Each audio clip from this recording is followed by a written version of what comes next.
예수께서 말씀하셨다. 내가 곧 부활이고 생명이니 나를 믿는 자는 죽어도 살겠고 살아서 나를 믿는 자는 누구든지 영원히 죽지 않을 것이다.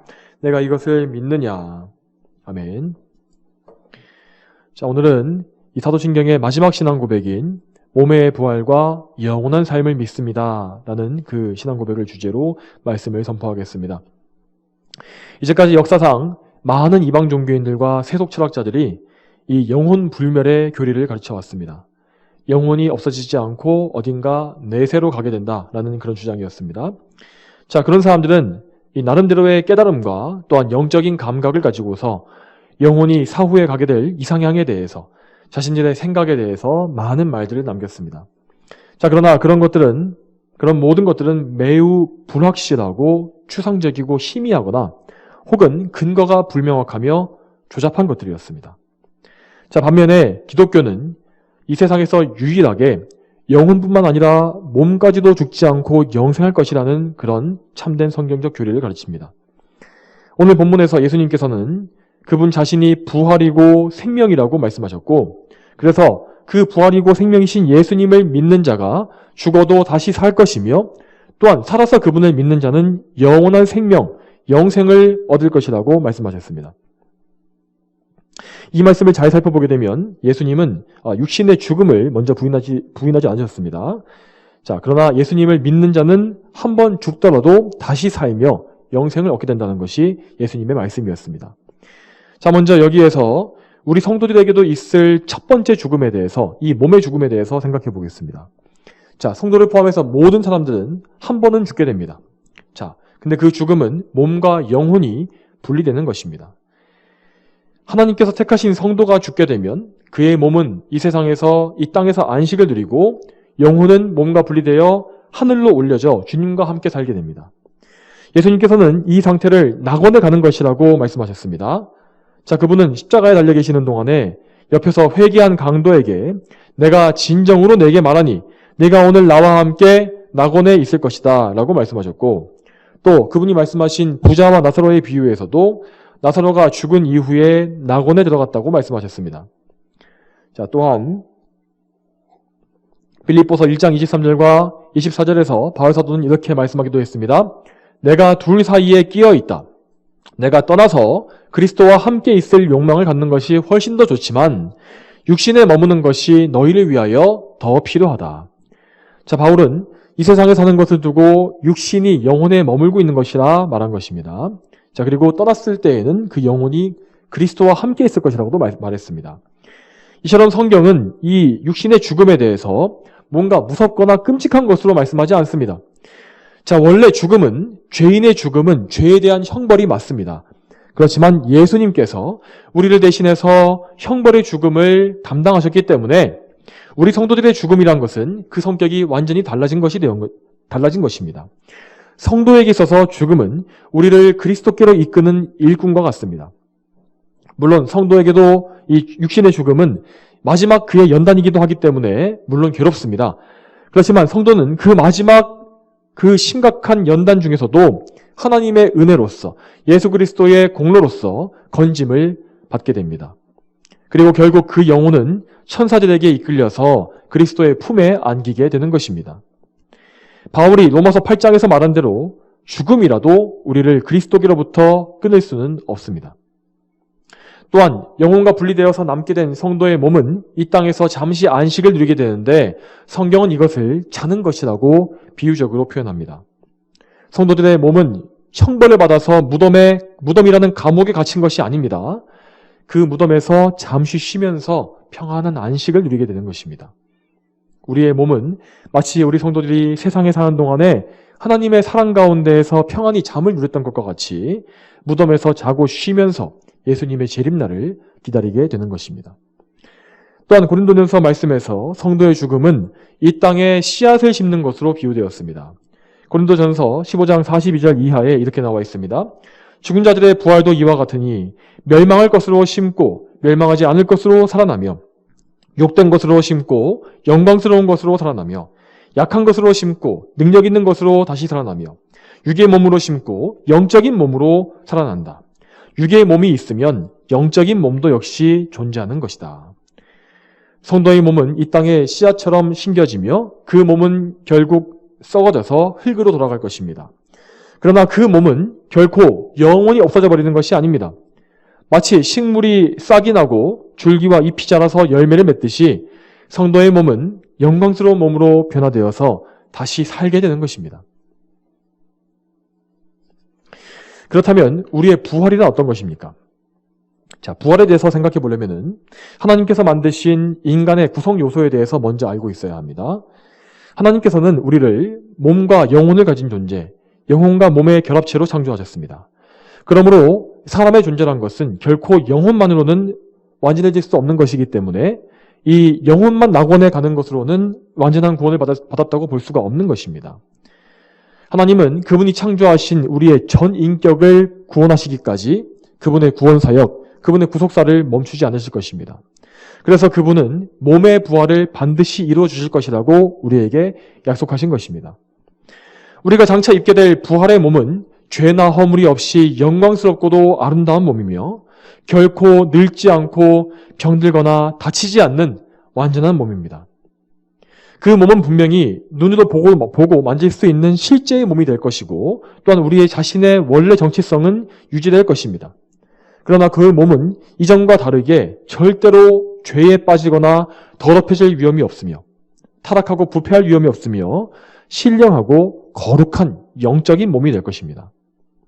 그 영광스러운 몸은 예수님께서 부활하신 후에 입으셨던 그 영광스러운 몸과 똑같은 몸입니다. 빌립보서 3장 21절에 이렇게 나와 있습니다. 그분께서 만물을 자신에게 복종시키실 수 있는 능력으로 우리의 비천한 몸을 그분의 영광스러운 몸과 같은 형상으로 변화시키실 것이다. 우리는 장차 이 영광스러운 부활의 몸을 입고 우리와 같은 몸을 입으신 영광의 예수님을 맞대어 눈으로 보게 될 것입니다. 그날은 정말로 영광스러운 승리의 날이 될 것입니다. 그래서 고린도전서 15장 53절과 54절에는 이 부활을 가리켜서 사망에 대한 영광스러운 승리라고 표현했습니다. 이 말씀 읽겠습니다. 이 멸망할 것이 멸망하지 않을 것을 입어야 하고 이 죽을 것이 죽지 않을 것을 입어야 한다. 이 멸망할 것이 멸망하지 않을 것을 입고 이 죽을 것이 죽지 않을 것을 입을 그때에는 이렇게 기록된 말씀이 이루어질 것이다. 사망이 승리에게 삼켜진 바 되었다. 이처럼 부활과 영생은 기독교 신앙의 완성을 보여줍니다. 우리는 부활해서 천국에 들어감으로써 믿음의 열매를 거둘 것이며 영원히 변하지 않는 무한한 영광과 즐거움을 누릴 것입니다. 물론 이 세상 사람들은, 불신자들은 그런 판타지 소설 같은 이야기를 어떻게 믿을 수 있느냐고 조롱할 것입니다. 그러나 우리가 믿는 하나님은 이 세상을 창조하신 전능한 창조주이십니다.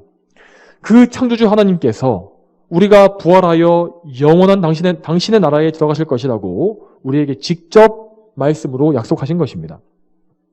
이 말씀과 약속은 이 세상 어떤 전문가들이나 천재들의 말보다 더욱더 확실한 것입니다. 반드시 이루어질 말씀입니다.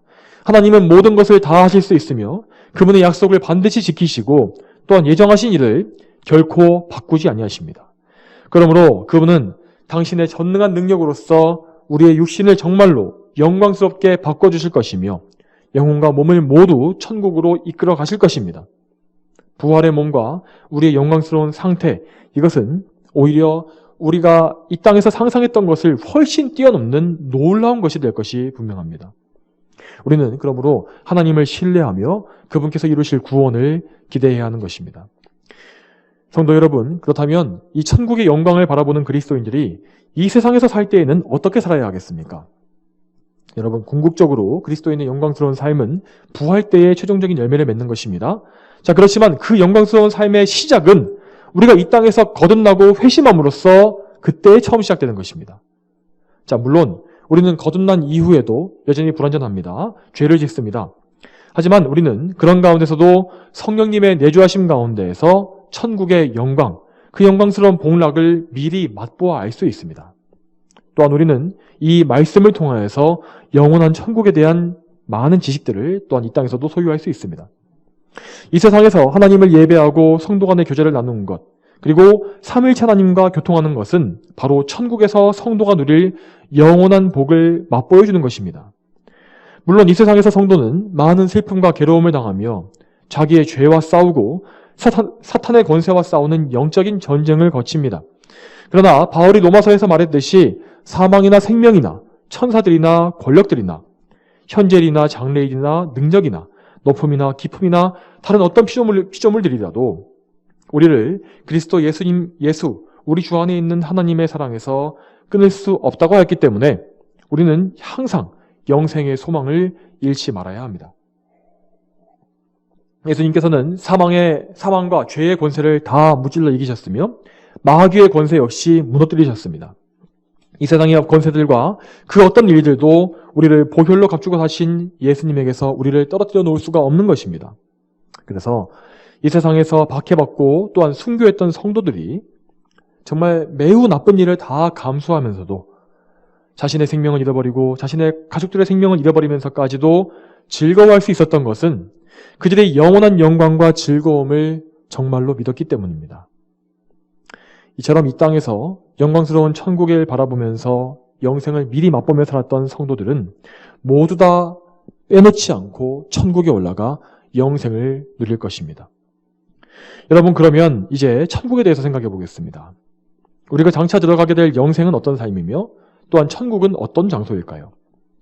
자, 여러분, 아까 말씀드렸다시피 우리는 몸과 영혼이 모두 천국에 들어가기 전에 잠깐 중간 단계를 거칩니다. 이 단지 영혼만이 들어가게 되는 낙원의 삶이 그 중간 단계인데, 자, 이것도 물론 영광스러운 삶이긴 하지만은 그것은 완전히 성화된 상태는 아닙니다. 자, 그 이유는 이 성도의 영혼이 완전히 성화되었을지라도 그의 몸은 여전히 성화되지 못한 상태로 땅에 묻혀 있고 부활의 몸을 입지 못했기 때문입니다. 예수님께서 재림하시고 모든 성도를 부활시키셔서 몸까지 성화시키신 이후에야 우리의 구원은 완성되는 것입니다. 요한계시록 21장과 22장에는 천국의 모습과 천국에서의 놀라운 삶이 어떤 것인지를 묘사한 말씀들이 많이 나옵니다. 자, 여기에서 이 요한계시록 말씀에서 천국은 먼저 새 하늘과 새 땅이라고 불립니다. 계시록 21장 1절과 2절에 이렇게 나와 있습니다. 또 내가 새 하늘과 새 땅을 보니 처음 하늘과 처음 땅이 없어지고 바다도 더 이상 존재하지 않았다. 또 내가 거룩한 성 새 예루살렘이 하나님께로부터 하늘에서 내려오는 것을 보니 신부가 남편을 위하여 단장한 것 같았다. 여러분, 지금 우리가 살고 있는 세상이 아름다워 보이십니까? 이 세상은 아름다운 곳이 아닙니다. 물론 하나님께서 창조하신 세상이기 때문에 뭔가 일면 아름다운 것이 남아 있습니다. 그렇지만 이 세상은 영적인 면에서 죄악으로 인해 훼손되고 망가진 곳입니다. 그러므로 하나님께서는 이 옛 세상을 장차 불로 태워 없애실 것이며 또한 이 땅에서 벌어진 모든 죄악을 심판하실 것입니다. 반면에 이 옛 세상과 다르게 우리가 들어갈 천국은 새 하늘과 새 땅이라고 불립니다. 그곳에는 더 이상 죄가 없고 죄인들도 존재하지 않으며 죽음이나 마귀나 악령들도 거긴 들어올 수가 없습니다. 그곳에서 천국의 백성은 하나님과 완벽한 교제를 누리며 그분과 함께 살게 될 것입니다. 그리고 하나님께서는 세상에서 당했던 성도들의 모든 고통과 어려움을 그곳에서 완전히 제거하실 것입니다. 계시록 21장 3절과 4절에 또 내가 들으니 보좌에서 큰 음성이 말하기를 보아라, 하나님의 장막이 사람들과 함께 있고 그분께서 그들과 함께 계실 것이다. 그들은 하나님의 백성이 되고 하나님께서는 그들과 함께 계실 것이니 그들이 하나님이 되실 것이다. 하나님께서 그들의 눈에서 모든 눈물을 닦아주실 것이며 다시는 죽음이 없고 슬픔이나 우는 것이나 아픈 것이 더 이상 있지 않을 것이니 이는 처음 것들이 지나갔기 때문이다 라고 하였다. 이 말씀과 같이 처음 세상에서의 모든 죄악은 다 지나갔기 때문에 이제 새하늘과 새 땅에서는 죄로 인해 생겨난 모든 나쁜 것들이 결코 존재하지 않습니다. 여러분, 우리가 이 세상에 사는 동안에 뭔가 생각해서 열거해 볼 수 있는 모든 나쁜 것들은 다 죄 때문에 생겨난 것들입니다. 천국에서 우리는 그 어떤 그림자나 어둠이나 눈물이나 슬픔이나 괴로움이 없이 완벽한 즐거움과 완전한 희락을 영원토록 잃지 않을 것입니다. 또한 천국에서는 성도들의 모임인 이 거룩한 교회 역시 완전한 거룩함을 입게 될 것입니다.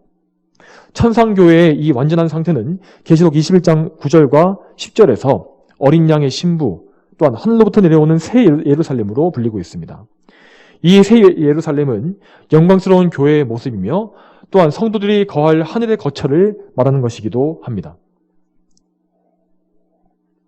요한계시록 21장 11절 이하의 내용을 살펴보게 되면 이 새 예루살렘 성은 아름답고도 완벽한 구조로 이루어져 있으며 또한 진리의 기초, 사도들의 기초 위에 세워져 있다고 되어 있습니다. 그리고 그 성벽과 성문은 각종 온갖 진귀한 보석으로 꾸며져서 화려하고 찬란하다고 기록되어 있는데 사실 이러한 이 보석들의 이름들은 우리의 인간들의 이해를 돕기 위해서 어떻게든 이 세상의 보석 이름을 가져다가 묘사해 놓은 것에 불과합니다. 실제로 우리가 보게 될 새 예루살렘 성의 모습은 우리가 이 땅에서 상상할 수 있는 그 어떤 보석과 기금속보다 더욱더 아름답고 찬란하게 빛날 것입니다. 또한 그 성 안에서는 성전을 볼 수 없다고 하였습니다. 그런데 그 이유는 하나님 아버지와 어린 양 예수 그리스도께서 그 성의 성전이시기 때문이라고 말씀하였습니다. 자, 이 말씀의 의미는 사실상 예루살렘 성 전체가 새 그 성읍 전체가 다 지성소라는 의미입니다. 왜냐하면 그곳에는 항상 하나님의 거룩하신 임재가 가득할 것이고 또한 모든 성도들이 그 안에서 대제사장과 같이 하나님을 직접 대면하며 섬기게 될 것이기 때문입니다. 그리고 그 성에는 해와 달이 없다고 하였습니다. 그 이유는 오직 하나님과 어린 양께서 그 성의 빛이요 영광이 되실 것이기 때문이라고 하였습니다. 이렇게 영광스러운 새 예루살렘 성 안에는 더럽고 속된 자들이 결코 들어갈 수 없으며 오직 생명책에 기록되어서 하나님께서 거룩하게 구별하신 백성들만이 들어갈 수가 있다고 하였습니다. 이어서 계시록 22장 1절과 2절에 따르면 그 성 안에는 하나님과 어린 양의 보좌로부터 생명수가 흘러나와서 성의 한가운데로 흐른다고 합니다. 그리고 그 생명수의 강 양쪽에는 생명나무가 있어서 12열매를 달마다 맺고 그 나뭇잎들은 만국 백성을 치료하기 위해서 거기에 달려있다라고 했습니다. 성도들은 그 생명나무의 열매를 자유롭게 먹고 생명수의 맑은 물을 마음껏 마시게 될 것입니다. 이 열매와 생명수라는 것은 하나님께로부터 성도에게 오는 영생을 상징하는 것입니다.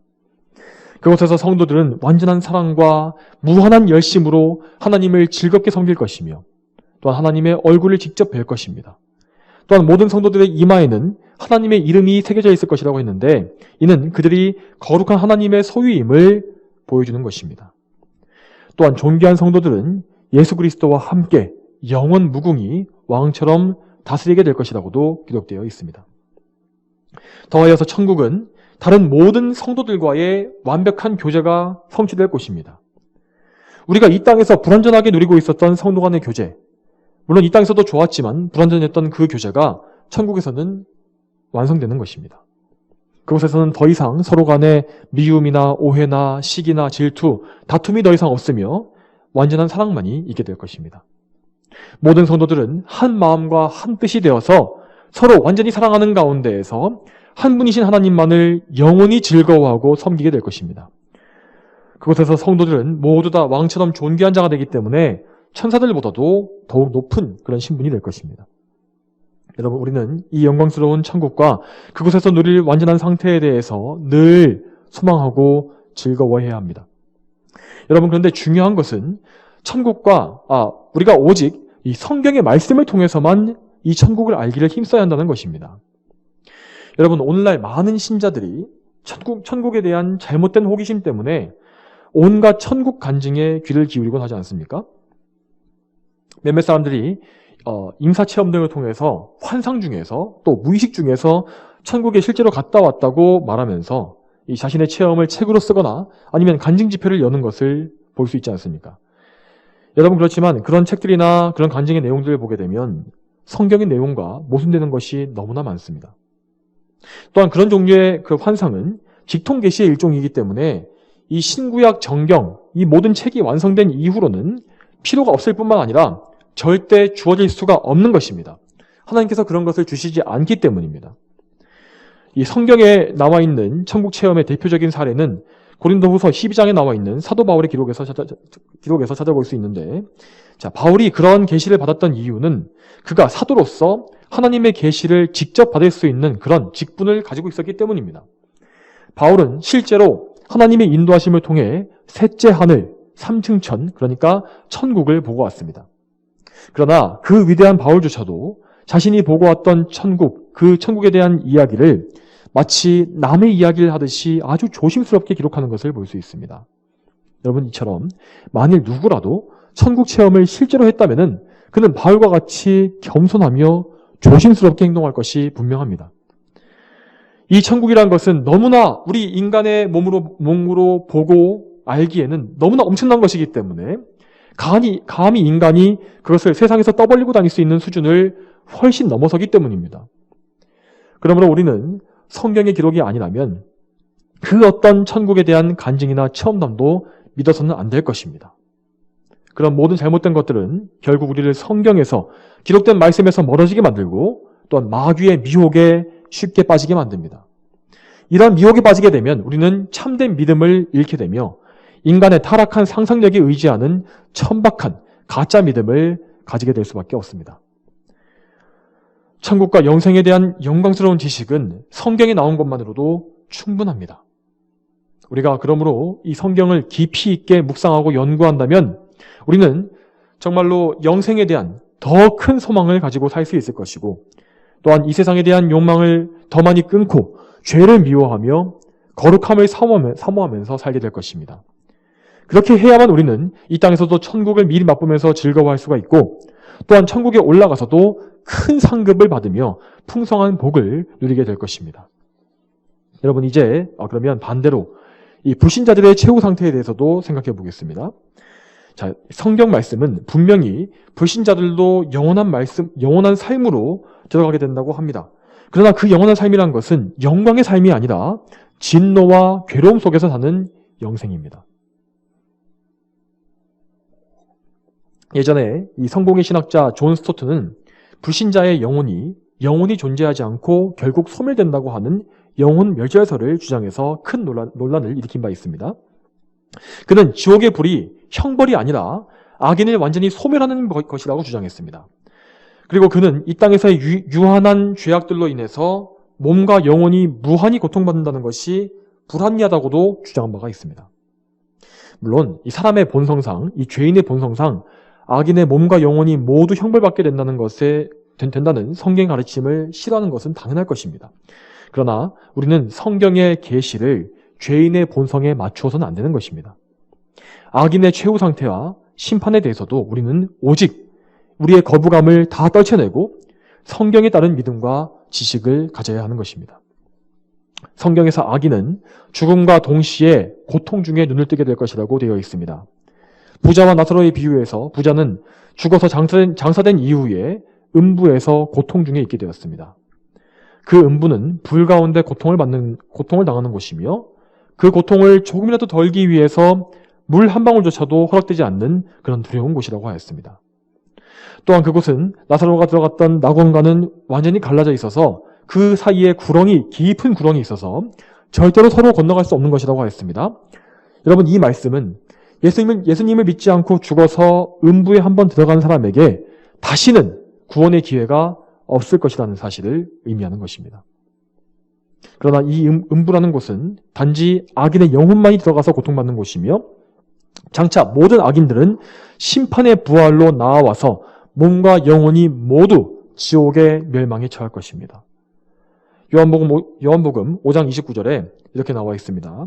악한 일을 행한 자들은 심판의 부활로 나올 것이다. 이렇게 말씀하셨고 또한 구약 성경에서도 다니엘서 12장 2절에 땅의 티끌 속에서 자는 자의 무리들이 깨어날 것인데 어떤 자에게는 영생이 있겠고 어떤 자에게는 수치와 영원한 모욕이 있을 것이다. 라고 말씀하시는 것을 볼 수 있습니다. 부활이라는 것은 오직 성도들만 경험하는 것이 아니라 이미 음부에 들어가서 고통 중에 있는 악인들의 몸 역시 다 경험하게 되는 것입니다. 악인들의 부활한 몸은 영광스럽고 아름다운 몸이 아닐 것이며 수치스러운 몸이 될 것입니다. 또한 그들이 당할 부활은 몸과 영혼이 함께 심판받아서 지옥의 영원한 멸망에 던져지기 위해서 하는 부활이 될 것입니다. 혹시 이 두려운 말씀을 듣고 계신 분들 중에서 아직도 예수님을 구원자요 왕으로 믿지 않는 분이 계십니까? 그런 분들은 특히 이 말씀을 잘 들으셔야 합니다. 여러분이 죄에서 구원받아서 영광스러운 삶에 들어갈 수 있는 기회는 오직 살아있을 때까지만입니다. 우리가 읽은 오늘 본문 말씀에서 예수님은 분명히 말씀하시기를 살아서 나를 믿는 자는 누구든지 영원히 죽지 않을 것이다 라고 하셨습니다. 아직 살아있을 때에 예수님을 믿은 자만이 영생을 얻는 것입니다. 한번 죽은 이후에는 더 이상 기회가 없고 낙원으로 건너갈 수가 없습니다.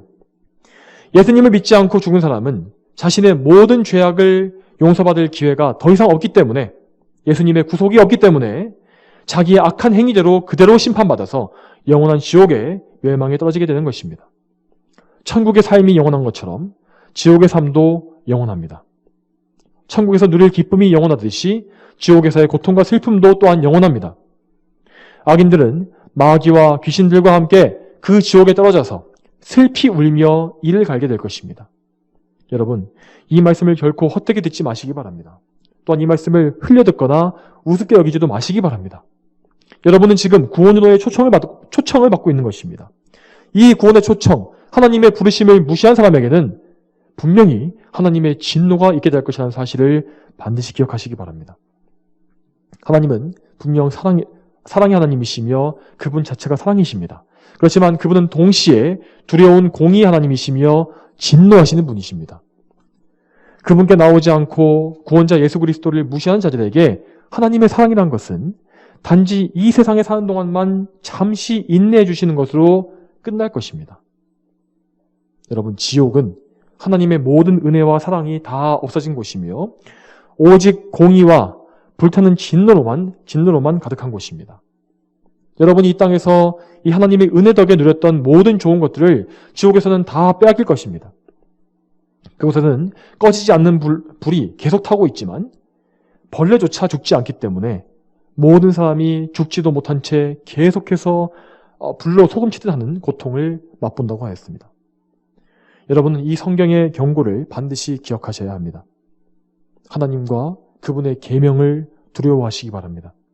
그리고 여러분을 죄에서 구원하실 수 있는 유일한 분인 예수 그리스도께로 달려가시기 바랍니다.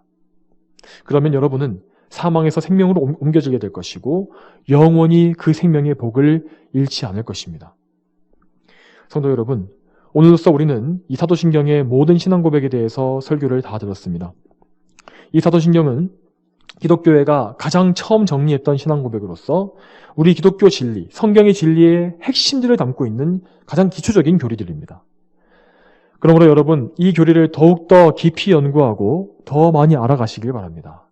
그리고 이 교리적 지식을 가지고 하나님을 더욱더 많이 사랑하고 여러분의 이웃을 더 많이 사랑하시는 데 사용하십시오. 그렇게 함으로써 모두가 행함이 있는 참된 믿음을 소유하도록 하시기 바랍니다.